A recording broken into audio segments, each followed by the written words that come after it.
يشرف فعلا ان الواحد يجتمع مع رجال مصر، الجيش والشرطة. ربنا يوفقكم ويكون معاكم دايما في خدمتكم في الأمن الداخلي والخارجي وحتى في العمل المجتمعي.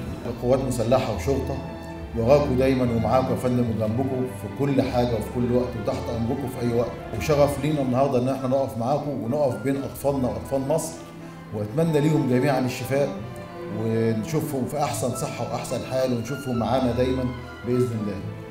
مش كتير جدا على الشعب المصري اللي احنا نيجي هنا ونقف جنب اخواتنا وابنائنا في مستشفى 57 357. الشرطه والشعب والجيش هم ايد واحده، وبتوجه بالدعاء وبقول يا رب ربنا يشفي ابنائنا ويحمي بلدنا ويحميهم من كل سوء. حسيت فعلا بالفخر، اقسم بالله فعلا اتشرف بوجود مستشفى 57 357 في مصر، وانا فعلا برضو مستني اليوم المستشفى توصل فيه لنسب الشفاء العالميه.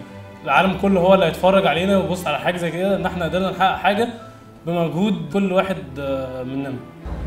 بالفعل بنجدد دمنا احنا ونجدد فرحنا احنا بلمتنا دي، واللي جمع الله سبحانه وتعالى مش ممكن يفرقوا البشر. وكل ما الانسان هيسعى لتعمير بلده كل ما ربنا سبحانه وتعالى يكون معاه، لان الله سبحانه وتعالى يقول هو انشأكم من الارض واستعمركم فيها.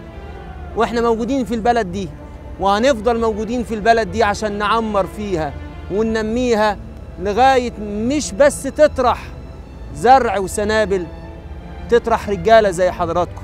أحبائي، بمناسبة صوم شهر رمضان أقول لكم جميعا كل سنة وكل أحبائنا المسلمين طيبين في كل مكان، هنا في مصر وفي الوطن العربي وفي كل بلاد المهجر. ربنا يبارك مصر ويحفظها من كل شر.